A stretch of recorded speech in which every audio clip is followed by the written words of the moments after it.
Hey everyone, welcome to the Connected Yoga Teacher live show. This is sponsored by Offeringtree. If you are watching the replay, I'd love to hear from you in the comments. If you're here watching live, I'd love to hear if the sound is working okay. I always like to do a little sound check, so say hello to me in the comments. Also, there's a way that you can allow StreamYard to see your name and your photo from Facebook. So make sure you do that as well. All right, Jenny, so great that the sound is working well. As I was saying, this is sponsored by Offeringtree. Offeringtree is an amazing company that helps yoga teachers to get online in a hurry. So if you don't have a website, or if you're looking for a way to schedule your classes and get people to pay through an app, then Offeringtree is really, really simple. And Offeringtree actually is giving a discount to anyone who uses my code. So I'm super excited about that. They were helping yoga teachers out when everything with COVID-19 hit. And now there's a code, so let me grab that for you. So if you are thinking about signing up for Offeringtree, use this code and it's 50% off for 3 months. So check out Offeringtree, especially if you don't have a website and you don't want to be bothered with WordPress and code and doing a lot of figuring out. It's enough to just get the wording right on your website and get that up there. Now, if you have another website, I would not suggest that you switch, but there is a way to also use their platform to show your schedule. So I wanted to make sure that you got that code if you need it. So tell me, how is everyone doing today? Do you have a beverage ready? I have some Bengal spice tea, and I'm ready to answer a pile of questions. So you can still put your questions in the comments here, but I did take questions before, and I'm going to try and get to each and every one. So tell me, how is your day going so far? Where are you watching from? And do you have any questions? Share that in the comments, please. Okay, let me get this ready so that I can show you. Let's see if this works. Can you see my screen? I don't think that's the screen I wanted to share. It isn't. That was fun, but not the right one. Okay, let's try that again. I think it's like this one. Yes, that's better.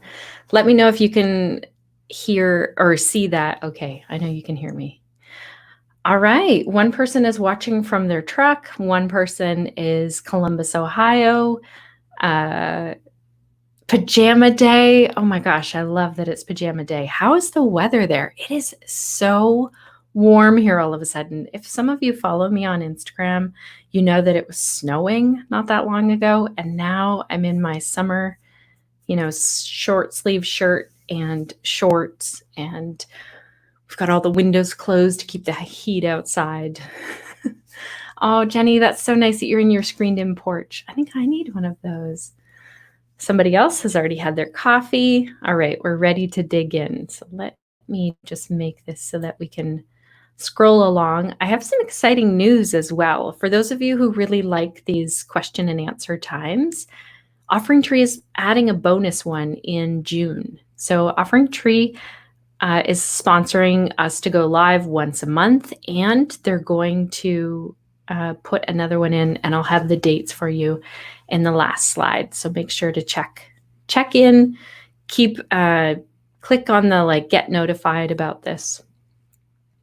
All right, Sharon also has a screened-in porch. So nice. Illinois, Laura's here from Chelsea. Oh, that's so cool. Oh, this is so nice, Laura. You just did some talking about kindness, compassion, and self-care. That's fantastic. Oh, Renee must be here. California is representing. So nice to see you. Okay, let's make sure that Shannon knows what she's doing. All right, so Kate had a really good question, and this got upvoted the most. I think it had 4 or 5 likes. Make sure that when you see the Q&As, you upvote the questions that you want answered first. So Kate, I'm pretty sure that I was able to show up for a class with you, Kate, in person, well, online. And this is Kate from New York. So Kate's asking, how is this all sustainable? The learning curve is so insanely fast. I feel my head spinning. The tech, keeping up with communications with students, several different projects, because I don't know what will stick. I never take a break because the work is always waiting right there. And I have so little uninterrupted time with so much uncertainty about the future. And yes, I meditate. Kate, I hear you on this. Your class, if I have the right Kate, really helped me to calm my nervous system down so that I could continue on with my work. So I'm glad to hear that you're still doing your practice and meditating for sure. And then I said to Kate, like, I'm for sure going to cover this question. I want to see if we can reduce the overwhelm. Can you share with me what tech you're using right now? And so I just ask anyone who's here live or for the replay, can you also share with me, hands up, for those of you who have had a day where you're feeling like, oh my gosh, this is too much. Life, the pandemic, teaching yoga, figuring all of this tech out. Hands up if you've been feeling like that, or say a little yes, or tell me what the overwhelm feels like or what is most overwhelming in the comments. So Kate said, Zoom classes, recording, storing, sharing these recordings. We're going to talk about that a bit more, Kate. And there's a lot of communication with students, emailing. Live Fit Stream is the tool that Kate's using. That's how I found her class. That's the tool that my brother created just to help us out through this. Kate has a website, Squarespace, blogging, email marketing, 2 different newsletters via Squarespace, podcasting. Kate, I'm so curious. Do you have a podcast? Anchor, Spotify, YouTube, now recording videos for Yoga International Community Partnership, editing those in iMovie, Instagram, Facebook. Then I tried an app that's supposed to keep me organized, Asana. Yes, it's pronounced that way, sadly. So now I have to do that too, plus remote learning for all my resistant kid and meals and stuff. I would love to reduce the overwhelm. I'm feeling really prolific right now. I have a lot to share and I want to get it out and waste less time. Kate, I feel you on this. And my guess is that others here, let's see if I can do that, are feeling the same way. So, this podcast, Healthy Happy Yoga Podcast. Okay, shout out for that. Kate, if that's you there, then make sure to share a link here in the comments with us. Okay, Laura's saying the amount of software learning has been wild. I agree. And here's another person. Every day they're with you, Kate. 2 months of it. So you're not alone. I hope that helps. It's like, yeah, I'm guessing this is a hands up. But sometimes Jenny's saying 100%. Somebody else is saying like anxiety, I'm living it. Okay.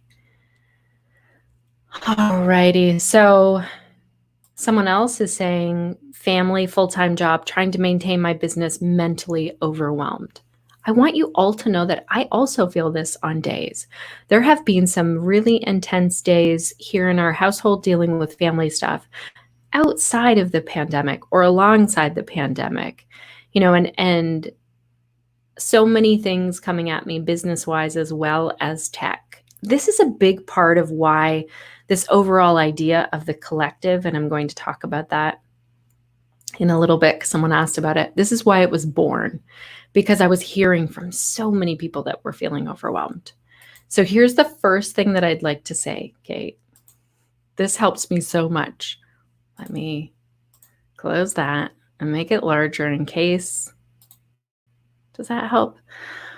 What's the one thing you can do today? So I know this sounds really basic and you're like, oh my gosh, all of these things are overwhelming me. But it's super important that we look at what will grow my business and make me profit. And I know all of you are yoga teachers and you are focused, like me, I'm a fellow helper. You're focused on helping people. So if someone says, can you help me with this? Most often yoga teachers are jumping to it. So if someone sends me an email and says, can you connect me with this person? I love to do that work. That gets me excited. I want to do that first. I have to rein myself in and ask myself, what will grow my business today and what will generate profit? So I'd love to hear from some of you here in the comments.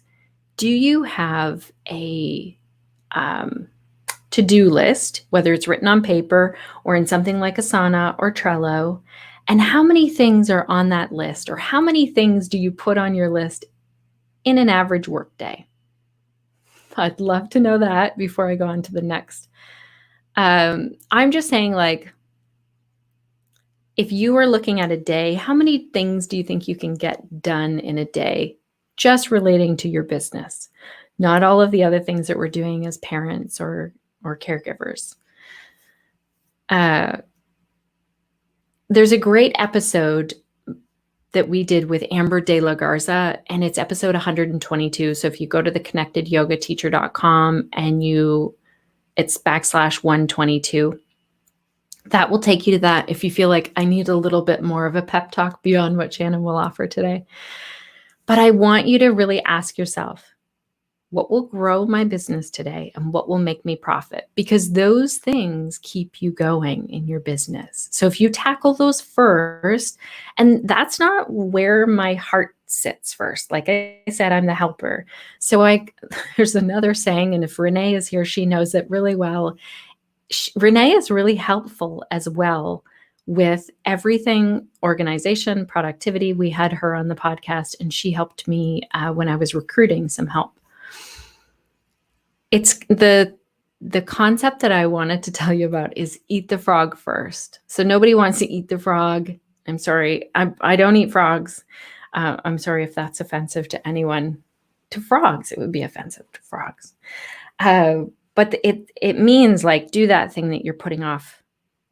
Do it first. Get it done first. So then you kind of hit the ground running on that day.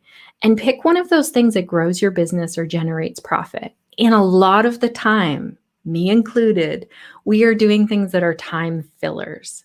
So Renee's saying, yes, eat the frog. I'm pretty sure there's a whole book on this if you're like me and you struggle with that. Okay, 1 to 3 things. Here's the thing. Try it out today. If everyone can put in the comments one thing that you could do today in your business that will either grow your business, so it'll get you some visibility, or it will generate profit. Like maybe you get one more person to sign up for your registered session. Taxes don't fit in those things. And this is why it's super important it's really important that you do your taxes still, friends. Usually this doesn't generate us profit or grow our business to do our taxes, but we have to do those things. But a lot of the time we are doing things like email. I love to jump in my email first thing, and I end up doing things that are not growing my business or generating profit if I let myself do that. So trust me on this, try it out. Put in the comments here, what's one thing that you could do today in your yoga business that would grow it would gain some visibility, or would generate profit. And let's see if you can stick to that one thing today. And if you get that thing done, you are winning.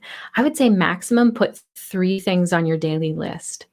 And I love making massive lists of things that I could do. I mean it. I can fill a whole page, and that's fine for brain dumping. But when it comes down to what do I need to do today, it's so helpful if we can think of one thing to do today. All right. So I love that you're starting to put things in here. First online course, working on the first online course. So what's the one thing that you could do to work on that course? Could you decide what the overall topic is, or the small topics? Don't even get me started on that. I feel like we have someone else who is developing an online course. I love to talk about mapping that out. Okay, so Jenny, I need to figure out which channel I should focus on for my marketing. We're going to talk about that a little bit here next, Jenny. I feel like better marketing would grow my business. Yes. And you're getting there, Jenny. Your marketing is getting more and more focused. You have some questions in here, so I'm going to hold off on it. I need to create an intro video about my membership, and I need to increase activity into my business yoga page. How do you increase activity to your business Facebook page? Okay, so good. This is a really good question. We're going to talk about the difference between a group and a page. So hold on to this question and remind me when we get back to that. Social media analytics. Tell me, Jenny, how's it going to grow your business or generate profit? I would love for you to focus more on your call to actions. You filled a registered session. I know, because I didn't get in. So how can you do that with the next one? That's what I would be looking at, something like that. I'm not sure, though. Nice. Get brave and record my 5-day challenge idea. A lot of the time, friends, here's what we do. We're like, we have this idea and we know that it will grow our business or generate profit, and it's scary. Yep. Okay. We all agree we're going to do one thing and check back in these comments today. This thread will stay in our Facebook group. It will also move over to the collective. The video will move over to the collective, but this thread will stay here in our Facebook group for eternity here. Okay. I mean, I need to start posting more to it. I want to put more effort into adding stuff there. I think maybe that was the online course.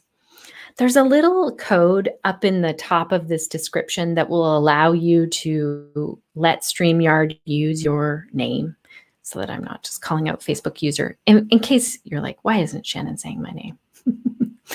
Okay. Let's get to the next question. Come on. Can everyone see that? So Tessa says, so I've made my first online course.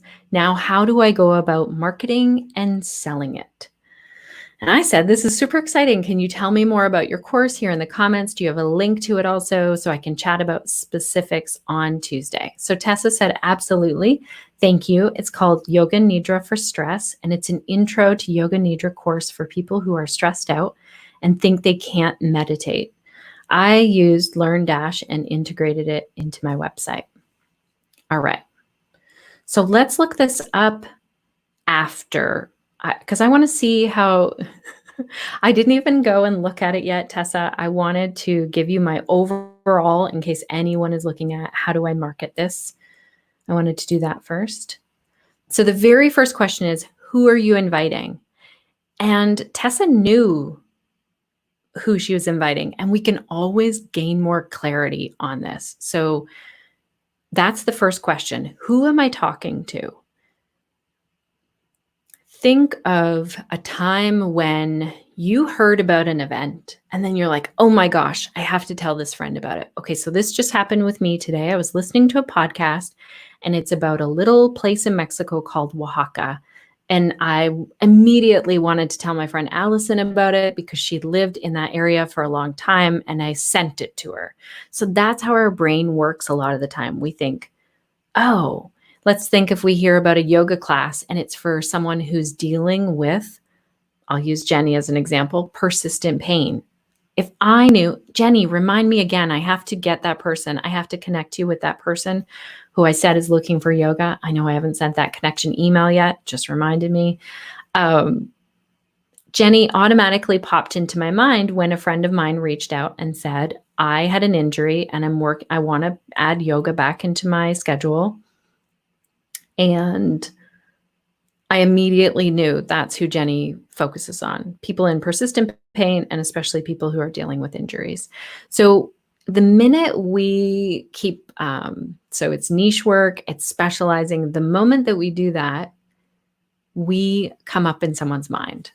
So the next question is, where are people hanging out? So everything has changed right now. You know, I am hanging out at my home more than ever, and I was hanging out here a lot before.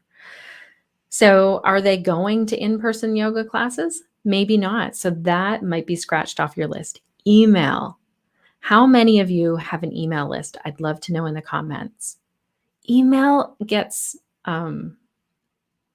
It gets a bad rap. I've got some podcast episodes coming out really talking about how we can use email and the importance of it.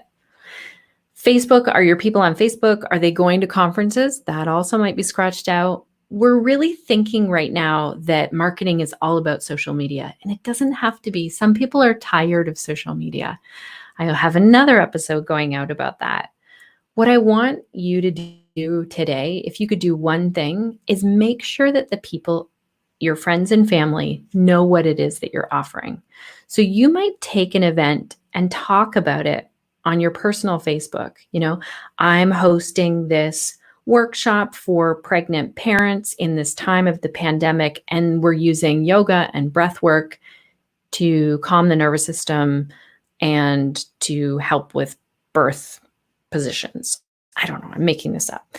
And then you post about it, and you post about why you're excited to share that on your personal Facebook page. If you're on Facebook, I'm guessing a lot of you are. That's why you're here. And then your friends and family remember this, so that the next time they're talking to a pregnant friend who's like, I wish I could do yoga online, I'm super stressed out. Bing, you come to mind for them. So it's not like you're trying to sell to your friends and family, because oftentimes they want free classes. It's that you want them to think about their people that they know and to refer you. So I'd love for you to focus on that today, to use social media in that way. We do this all the time. Let's say we go to the farmer's market or we go to a yoga class. That's our communication, and we can do the same thing with social media. So the other thing is, do not pick all of these things. Let's focus on one thing at a time. What's working the best right now? So Jenny's been doing some playing around with seeing how many people are watching a Facebook video versus an Instagram video. And that's amazing to play around with those analytics and to watch that. And the next question I would ask is, how many people are signing up through that? And if there isn't that sign up, if they're not following through with your call to action, I'd say, what else can you do on that social media platform to start a discussion? So let's say if you say, send me a part of your body and I'll give you some yoga for it. Then the first person to answer you in your DMs, I would say do a video or a voice message to them back in Instagram and say, I'm so excited about this. I'm actually going to do a video, right now or later today or next week on this, or I actually have a video. It's on my YouTube. And here's eventually when you build that relationship with someone, then they might say, how do I go to yoga with you? That's what we're going for with that. So you want your message. So it's like, who are you inviting? Where are they hanging out? These are big questions, by the way. What's your message that shares your specialty, that speaks to this person and is focused on one topic right now? I know what it's like. I used to be talking about a course I did for hands-on assists, a course I did for yoga for pelvic health, a prenatal yoga course, and then people don't know what it is that I do. And I'm constantly niching down. So niching down is a big one. I mean, you all know that I get super excited about niche work. So I hope that's helpful, Tessa, and let me know if you have other questions. And I'm just looking at the comments here. One foot in the niche. Here's a really good one. Email. I'm thinking of switching to ConvertKit from Mailchimp, but it's so hard to commit to taking the leap. This is a big step. I know ConvertKit has a few more bells and whistles. I think for 1,000 people, it's free. So if your list is under 1,000 people, I mean, you could reach out to Mailchimp and tell them I'm thinking about switching because if they're not doing their automation. But Jenny, this is a big project and we have to be careful of these projects. I would want you to be super solid, like your email provider isn't working for some reason, because I know you're doing really well with your email. So sometimes we need to put these on the back burner or do that one thing. Is this going to generate you profit or build your business? I don't think so, unless you're going to get more opens from ConvertKit. Okay, somebody has 2 lists, restarted email during the pandemic. I'm telling you, people, email is super powerful. If you were looking at this list right here, like, what am I going to focus on? And you didn't know, I'd say try for a little while to do email. Okay, Jenny's going to put it on the back burner.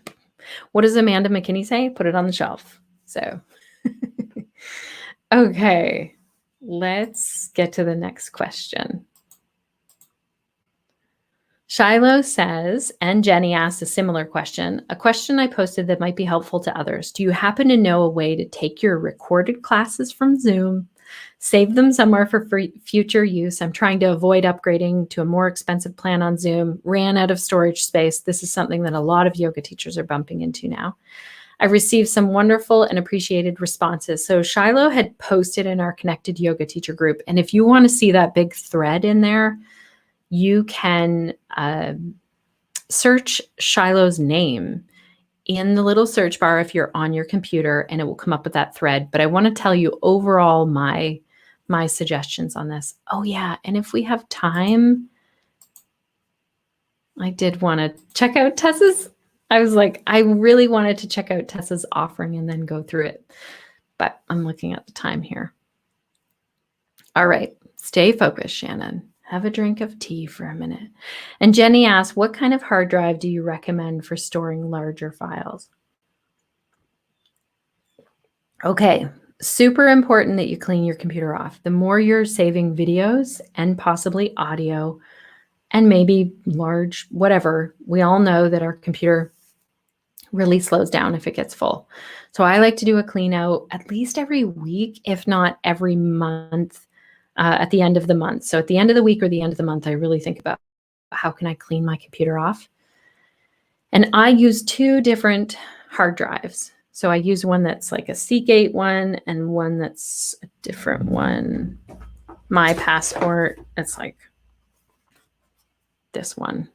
I am not telling you that this is the one to use. That's the one I'm using right now.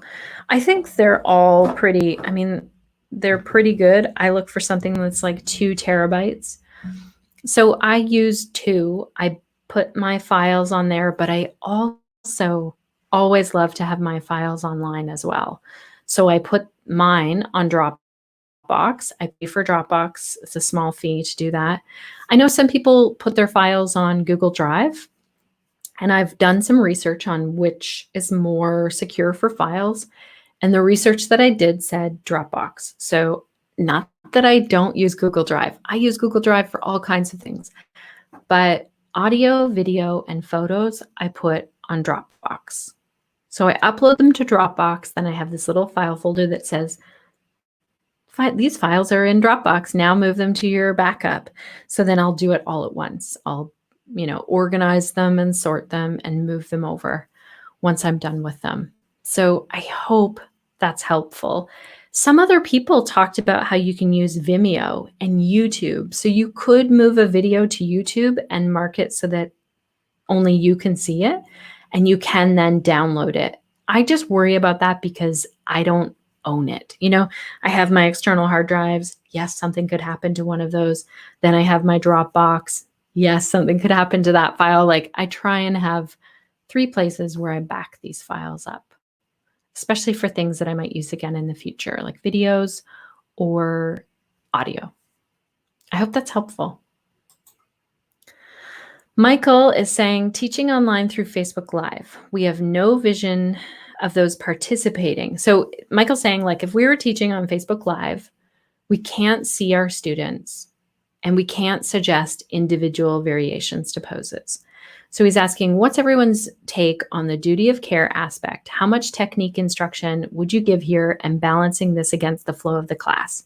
This is such a good question, Michael. And I'd love to hear from our other people who are here live or watching the replay as well. I feel like we're getting into uncharted territory on so many levels. So I wanted to bring up something that happened this week first, just to give you some context of where my mind is going. I want to read this to you.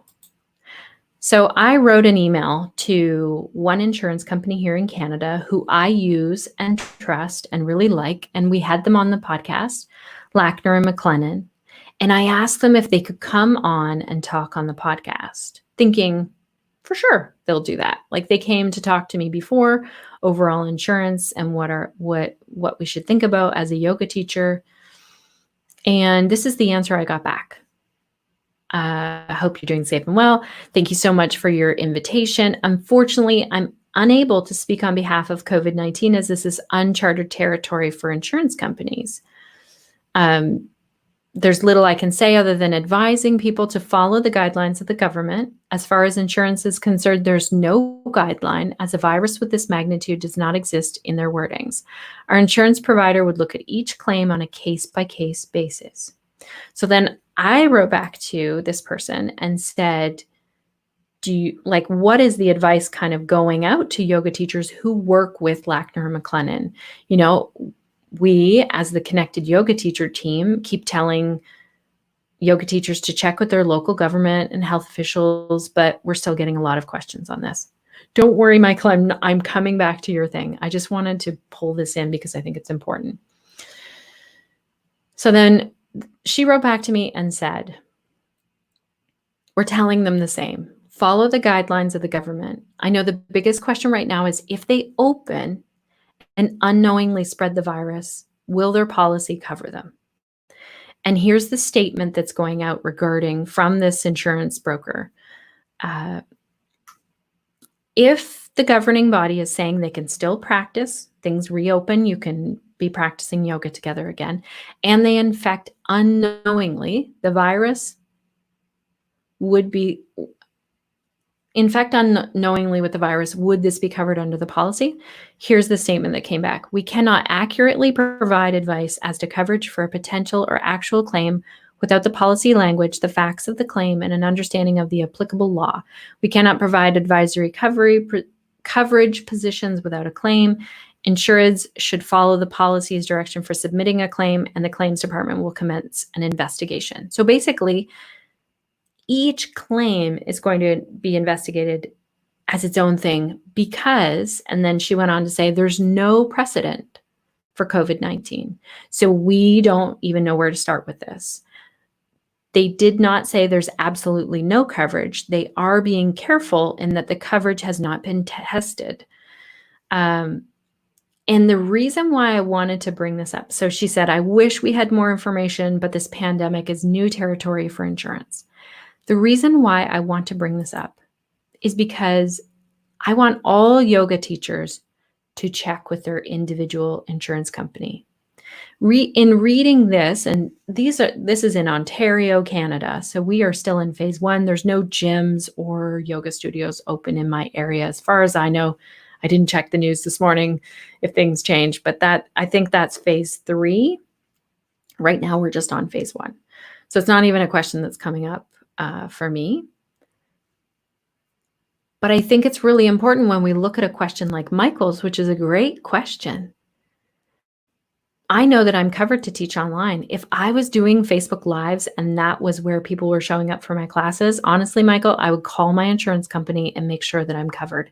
And if they couldn't give me an answer, if they gave me an email like that one, for in-person classes, it doesn't feel like a solid enough answer for me. I'm telling you completely from my standpoint, then I wouldn't feel comfortable teaching. I want to make sure that I'm covered.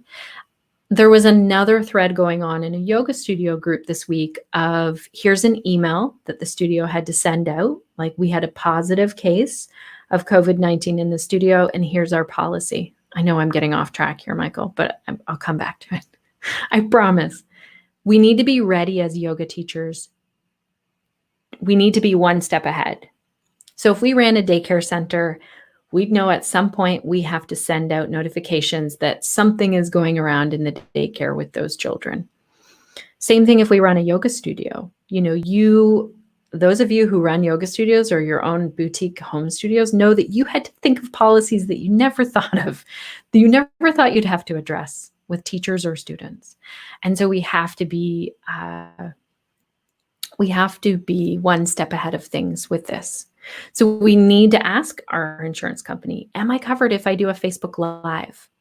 So each insurance company is different.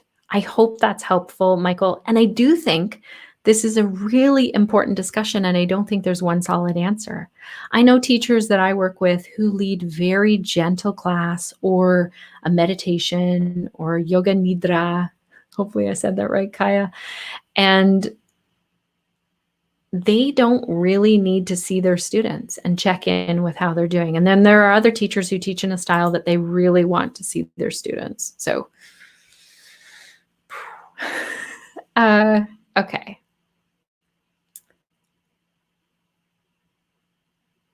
This is so good. Okay. Jenny, thanks for helping. Kate has figured it out. Oh, that's good. Now I can see your name, Kate.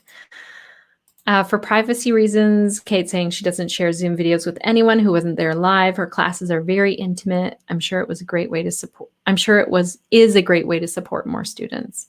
That's a thing. We have to weigh out like risk and benefit. You know, we all are dealing with this in our own way. Okay, so I hope that's helped, Michael. Let's get to the next question. Laura, I hope you're still here live. Laura said, getting feedback and testimonials from a post-YTT survey. What questions should I ask graduating students? How many questions should I ask? I was planning on using Google Forms. Is that a good idea, or is there something better? You know, go with what you're comfortable with first, Laura.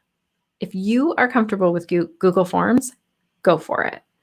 I like Google Forms and Typeform, but there are lots of other things that you can use. I like that you're going to give them something that will be very clean, like Google Forms and something like Typeform, that's fairly clean. If it's an email, it can be hard for people to get back to you, and then they kind of miss some pieces of it. Okay. I love that you're doing a post-YTT survey, first of all. What questions should you ask? I like to ask questions that will work as a testimonial eventually. So it's like you reverse engineer it. So let's say, and it's also great to ask at the beginning of a YTT. Now I realize this might have already started. I just got asked this in a training that I just signed up for. At the end of this, you know, where would you see yourself? If you were telling friends about it and this was amazing, you'd work on the wording here, Laura. I know you would. What would you say to them, telling them about this training? Like basically, what do you hope to gain from it? But then how would you explain it to other friends if you gain what you signed up for, type thing? Oh my gosh, words.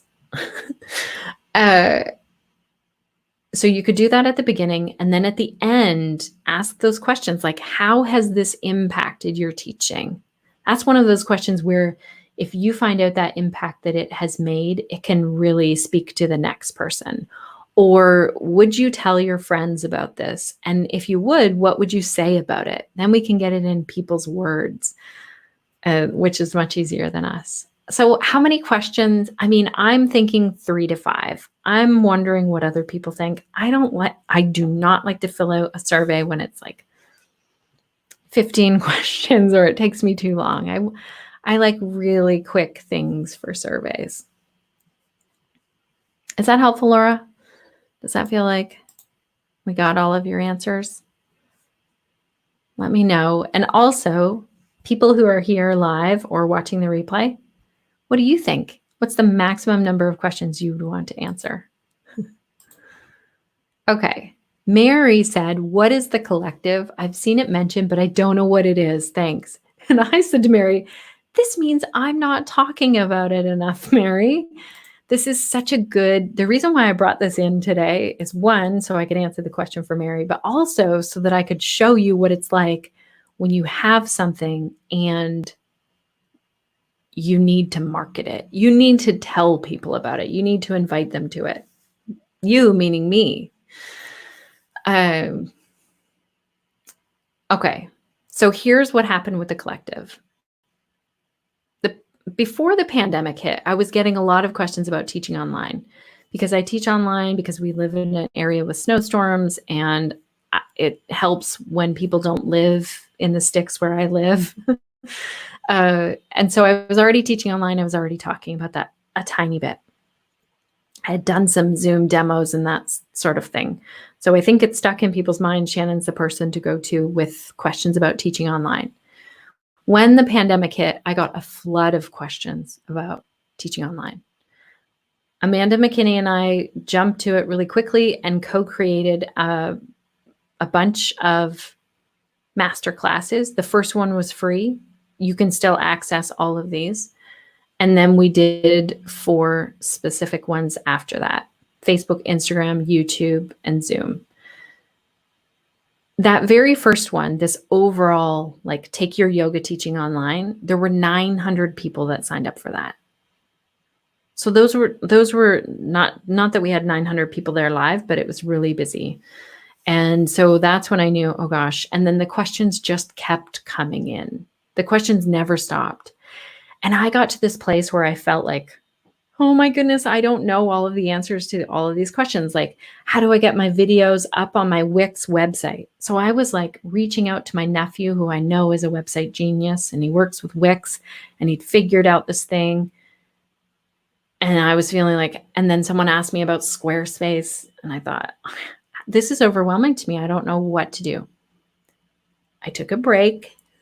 I did some yoga with some of you who are here live. Took some yoga classes, took a step back from it, realized like it's not my job to hold the whole world up, because I do that. That's my own deal. And then I started to see that there were teachers who were doing the work. They were online. They were doing the things. They were figuring out the tech, and they were telling me about really cool things. I was learning from the teachers that I was working with. And I thought, how can I connect these teachers with all of these people who have questions at a really crazy low price? So it's $1 to join for the month. You get all of the videos for that. The videos also are available free here if you show up on Tuesdays at 10 a.m. They're here in our Facebook group. And then they go into the collective in this organized way with more links and things. And we'll see what happens. My goal with that is to build it so that eventually, like, I'll tell you right now, my profit is minus $74 for this idea of the collective. And I'm okay with it. It's an experiment. I'm okay donating my time and my funds right now to see if we can build a collective that will really turn into something where our guests get paid more than 3 months of the membership, and our even our members can make money being a member. So I'm looking at so many options, but if you're interested in the collective, I'll show you the link here.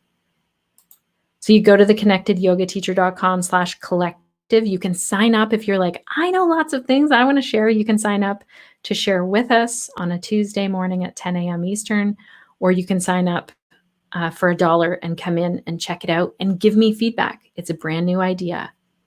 We're trying it out. Okay. That was a long story. I just wanted to tell you the story of where this came from. Jenny says, thoughts on a yoga studio possibly partnering virtually with a boot camp. I'm friends with the owner of a local boot camp fitness studio, very different from my gentle yoga, but possibly complementary. Any thoughts on whether or not this might be viable? 2 questions I would have for you, Jenny. And I know that Nick already jumped in the comments and asked one of them. Does this fit in with your niche? Are there people at that boot camp dealing with injuries and persistent pain? And the answer is probably yes. And the next question, let me take a drink of my tea because I was like, what is the next question, Shannon? I knew I had to. Do you have room for this? Like, are you taking away from your other classes to try and create something with this? Will this be a short-term thing, or will this be an ongoing thing? I would would say, what would be really handy for these people is like an introduction workshop, like to show them what is the work that you do. So maybe you do a virtual workshop on how they can, you helped me, Jenny, with some like pain I was feeling in my hip or my pelvis through strengthening poses. And so if you could put something together or you find out from this boot camp person, what are like the 3 common injuries that your people are facing or the 3 limitations with their movement, I'll do a quick workshop for them and then tell them how they can work privately with me or attend my classes. So how does that feel, Jenny? Sometimes we want to say yes to these projects and we need to make sure, like, do I have my other classes full or do I have room on my calendar for these things? Okay, Jules is asking, if you were designing an online course for your clients, not yoga teachers, for pelvic floor health, what 3 essential topics would you cover that they can benefit right away or within a month course duration? I will join, but only for the first 30 minutes. Darn it, Jules. I feel like you're gone, but you'll be able to watch the replay. Okay, so this is the hardest thing about any online course or workshop that you're going to do, is to drill it down to be like, these are the 3 things. But I love how you asked this. So I think it'd be the 3 most common things that I hear people asking me questions about with regards to pelvic health. Jules, I also feel like you might be in our pelvic health professionals membership, and we have a whole like my workshop outline that's 4 hours. And I think you could definitely use this. You said it's within a month course duration. I'm not sure how long the course is. Okay, so here are my 3 topics that I would cover. Urinary incontinence. For anyone who is working, especially with women, but also men, anyone with a pelvis, urinary incontinence is affecting a lot of our yoga students and they're not talking about it. We have a talk tomorrow in Pelvic Health Professionals. This is really unique timing if you're watching this live that you could even get in there. So either you're a member in Pelvic Health Professionals or you're not most of the year, but it just opened to the wait list. So if you went to pelvichealthprofessionals.com today, clicked on join the wait list, you would get an email. It goes out, I think this afternoon.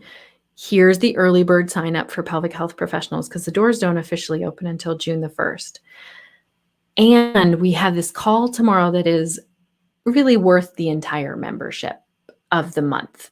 It's $29 a month, but we pay our guests $200 Canadian for the hour that they're coming. This talk that we're doing is all about urinary incontinence, especially how we as yoga teachers can help our students. And it's the newest guidelines, and it's led by a pelvic health PT and a urogynecologist. So we'll get to hear, like, what if someone does need surgery? How can we help them? How can we help them to try and prevent surgery for urinary incontinence?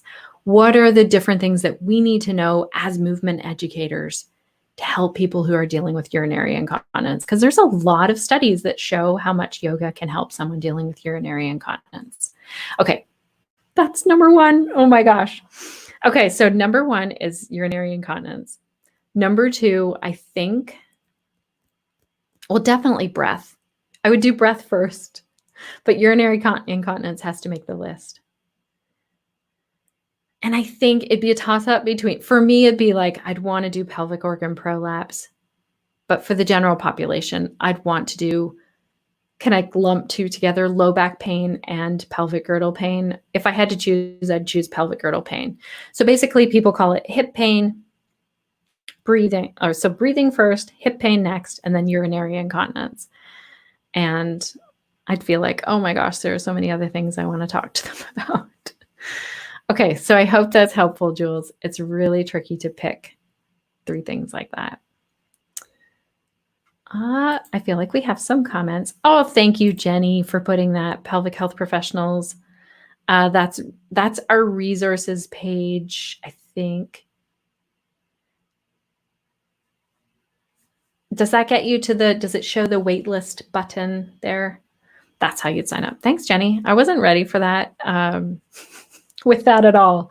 pelvichealthprofessionals.com. If you go there, then you'll definitely see it. I did not have that link ready to go for all of you. Okay. Here is another question.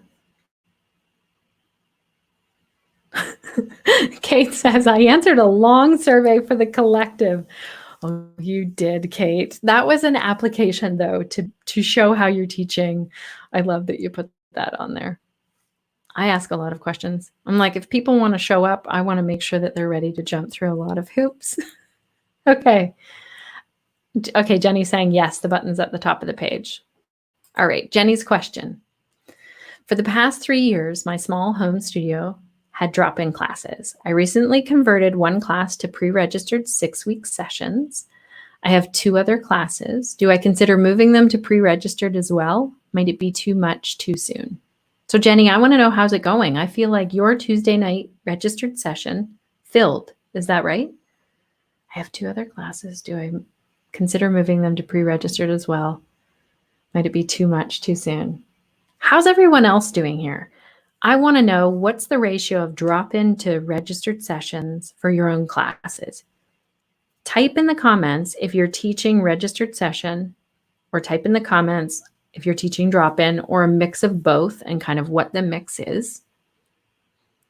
This is a really hard move. I remember when I went from drop-in classes to registered session, it was hardest probably on me. Maybe it was hard on my students. No one complained, actually. I held off doing it longer than I probably should have held off with it. And the payoff for everyone was huge. My students were really committed and showing up. I knew what my income was at the beginning of that session, and I just paid my rent to the studio at that time. I really love registered sessions. Now, I know that there's a place for drop-in, but how many times have you signed up for something, and mostly for your kids, like let's say swimming lessons or guitar lessons? You pay, and oftentimes you pay for a long chunk of time right up front. Hockey, like sports, is another great one. Like, you pay at the beginning and then you get to participate. And somehow in yoga, we switched to this drop-in model. Kate's saying, all my classes are drop-in, but I love that idea. Jenny, you've gotten some feedback that it would be too much to change things at the studio. Was that from students? So what I would do next is look at, you know what really helped me, if you're thinking, is this going to work? How many classes are you teaching now, Jenny? You said this. You have 2 others, so you've got 1 that's registered series. What would it, now I don't want to tell you to add another class if you weren't going to ever do that, but if you were considering this boot camp thing, I think there's a little bit of space in your calendar. I would say, like, you do a registered session and it's this bonus thing. Like, it's you like you're doing your you're doing 2 courses right now, one with Gil Headley and one with Catherine Bruni Young. And so I'd make it something that allows you to use those teachings in that registered session, and something that your students, you think, would really benefit from. So it might be around the strengthening aspect. And I feel like you did this with the Tuesday night. So you might add something else. And then once you have 4 classes and 2 are registered sessions and 2 are drop-in, you start to look at it. But at the end of the day, you have to make this decision right now, not your students. Let's see who's telling you that. 2 students told you that. Yes.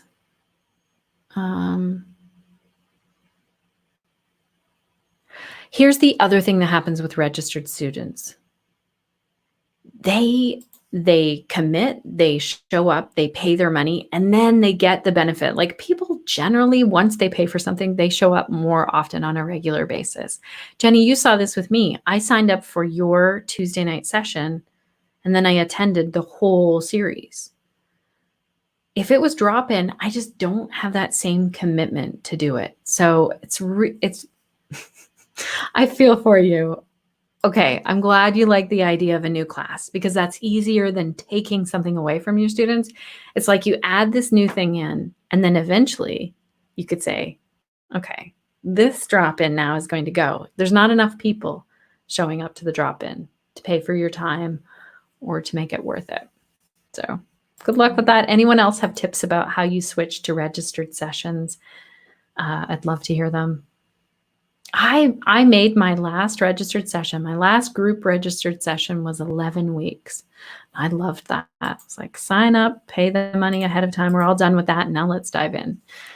Okay, Sharon's saying, would love to hear your take on business Facebook pages versus business Facebook groups, pros and cons, advantages and disadvantages of each, and maybe a bit on how to manage Facebook groups. And I feel like I had another question.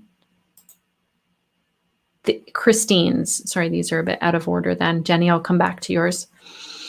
What is better, a Facebook business page or a group? I currently have a page and a group. I use the group more because it's way easier to communicate, but I find the page to be a lot more professional. Okay, let's come back. Whoops. That's the wrong way.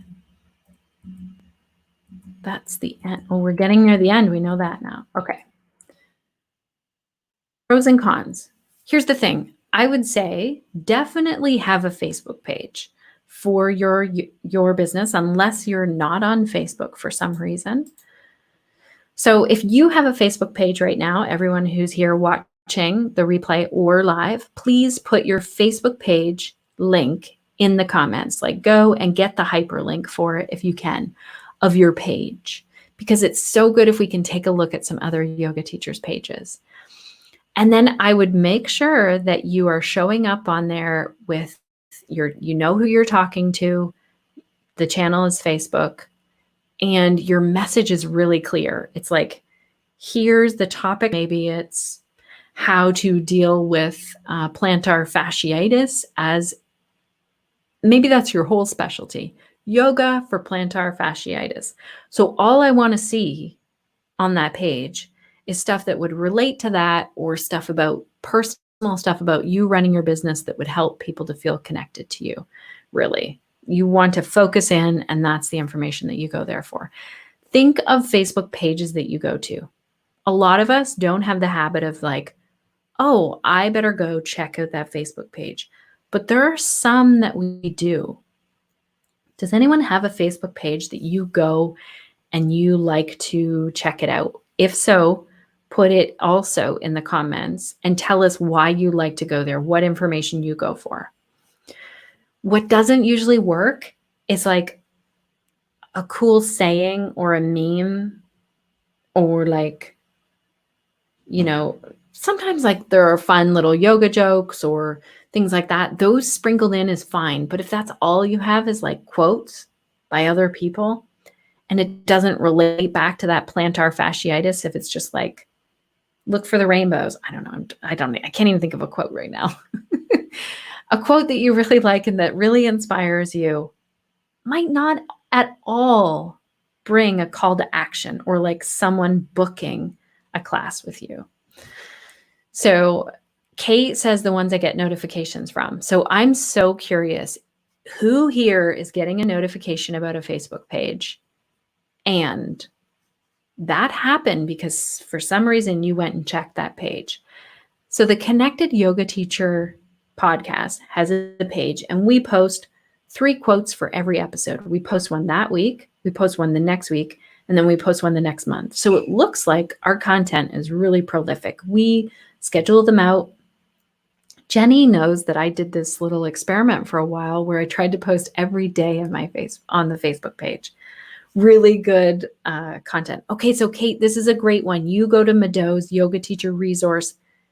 Is it the page or the group that you go to?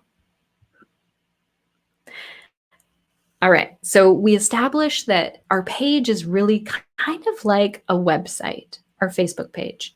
We have that Facebook page to people will be able to search it. They'll be able to find out, like, what is my website? What are the hours? What are the offerings? Treat it like a website, the page. If you decide, okay, I'm rarely posting there, or I'll post once in a while, I would not make this your, like, if it was the choice between email and a Facebook page, I would focus on the email and growing that email list and doing your content. Yeah. So here's the thing, Kate. It's the Yoga Teacher Resource Group. And many of you are here because you get notifications about the Connected Yoga Teacher group.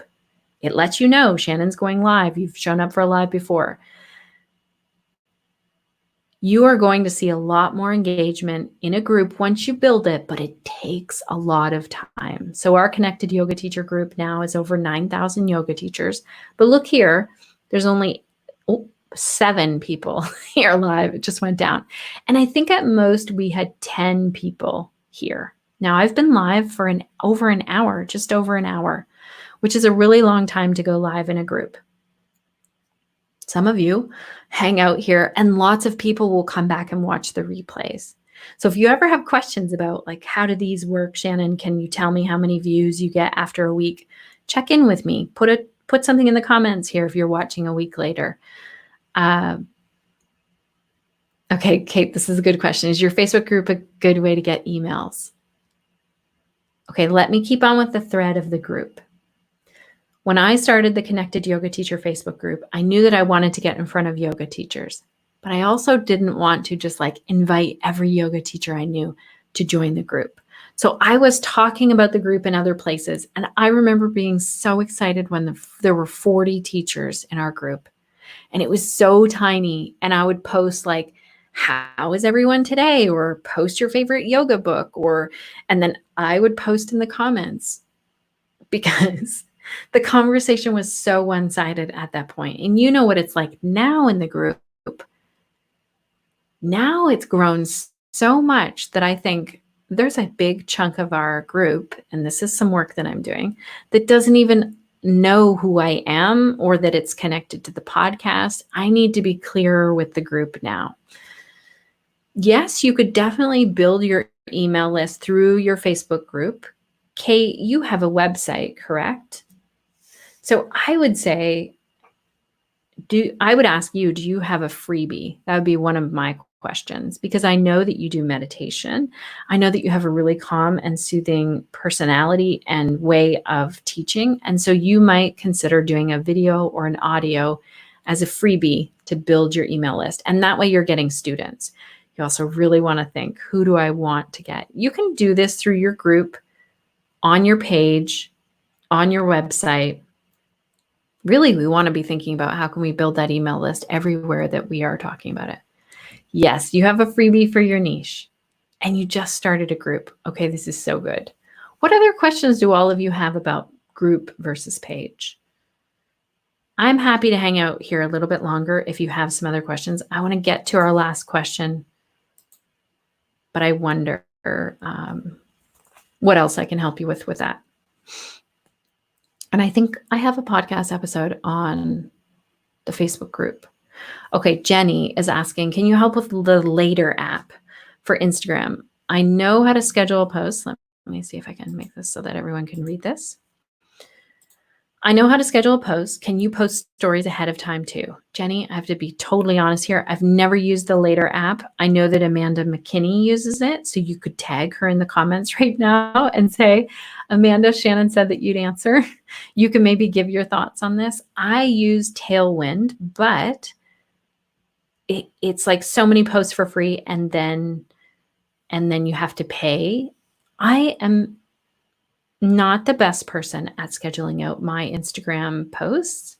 It will go for weeks without me scheduling. I have to be honest, because I put my priority on the podcast first, email next, and then we have a system all set up for Facebook, and I just have to get that system in place for the Instagram. So I want to come all the way back to that first question from Kate, this overwhelm. I feel overwhelmed sometimes because I haven't posted to Instagram. And I ended up even doing it this week, and I was like justifying it in my mind.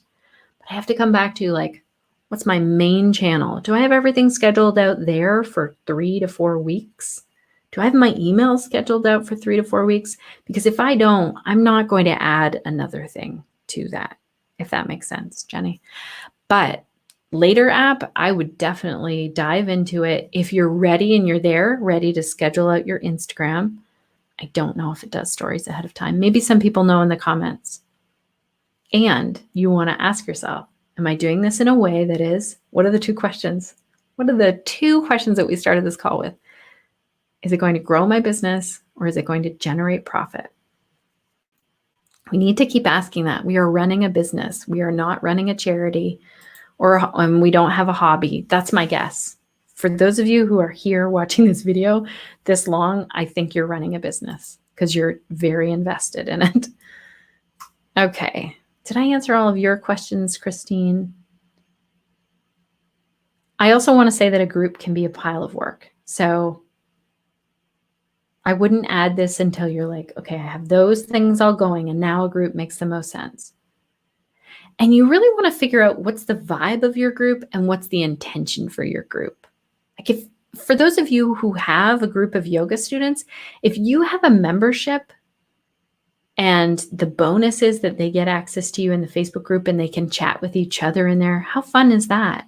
Or if you have a regular group of students and they're missing each other, how fun would it be that now they can be online together as well? But you also want to decide, like, what would I share in there? What do they need? What's helpful for them? So that was the goal with the Connected Yoga Teacher Group. Yes, I agree. The page is more like a website. It's more professional, Christine. All right. So I want to tell you now, mark your calendars. I'll still answer any more questions that pop into the chat here. Mark your calendars for June the 9th. That's in 2 weeks. June the 23rd and July the 28th. Those are our 3 next Q&A calls. And 1 week before, you'll see me put a post and it says, put your questions in here. And that's the easiest way to get your questions answered, because you can even come back and watch the replay of it if you can't make it live. Although I love it when you make it live and you're here to hang out. So those are the dates for that. And once you post a question, then also vote on those questions. So I'm trying to figure out how to get more people like putting the questions that they want. Some people will tag me in a question and then, or I see a question, I'm like, ooh, I love that question. I want to answer that question live. All right, so let's do a little bit more around the Facebook group versus page for a moment if we have more questions. So here's someone that says, I started a group over stay at home. It's over 200 members, but it's the same 20 people communicating. How do I engage the others? Okay, this is what happens in a Facebook group. So here are a few tips to get engagement in your Facebook group. Very first is do a welcome post for your people.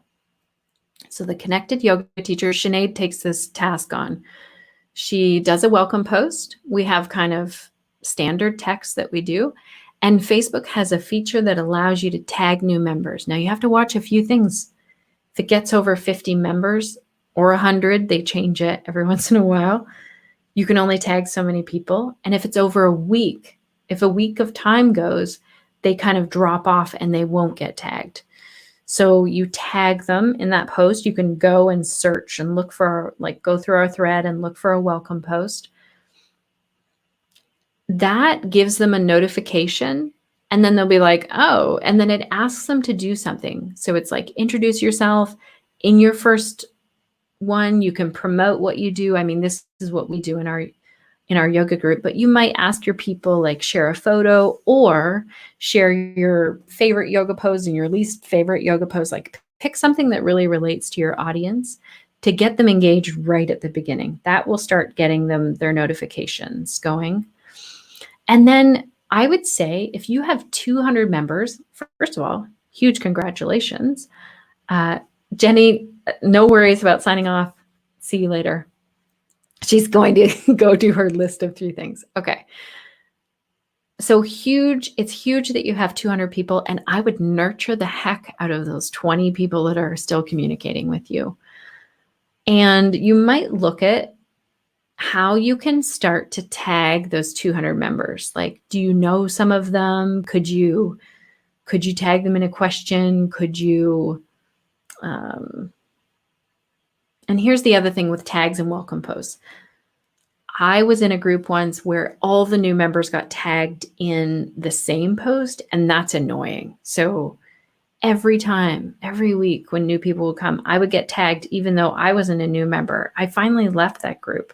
So be careful with your tagging as well. But if it's something that people want to show up for and listen to, I think that's amazing. So I have so many questions around this, like, who are these 200 people? Do you have access to them through email? Because if you do, you can tell them, I'm going to go live in the group and like give you something really amazing. And so come and join me. I hope that's helpful. Okay, if you have access to them through email, do that. Tell them that you're going to do something in the group. And I would say, what is the biggest purpose of that group? If it's to hang out, you might consider doing something like this. So you can have 4 people on StreamYard. You can invite people to come and pop on and join you. That'd be super fun and interactive. Okay. You're welcome. Okay, this was so fun, everyone. I really would love to see you at the next one. Huge shout out of thank you to Offeringtree. Again, if you don't have a website and you're just overwhelmed by everything technology, I would seriously check them out. Make sure you do that and use this code. If you use this offeringtree.com/Shannon code, then you will get a 50% discount for 3 months with Offeringtree. I did a lot of research with this company. I talked to the founders of it, and I love their mission, their overall like vibe of the company, why they started it, how they're doing it, how they're supporting yoga teachers. And that's why I reached out to them and said, do you want to sponsor a live Q&A? And that's why we're hanging out here today. All right, everyone, I hope that you have a fantastic rest of your day or evening whenever you're watching this, where you are. I hope that you're taking care of you and staying connected. So I'd love to hear from you in the comments. What will you be doing today? 2 things that you could post. You could either post, what's that one thing that you're going to do today so that you're growing your business or generating profit? And then the other thing that you can put is how are you going to stay connected? So we want to stay connected to self, to our community, and to our practice. And that's so that we can share the yoga that lights us up. All right, bye everyone. Take care.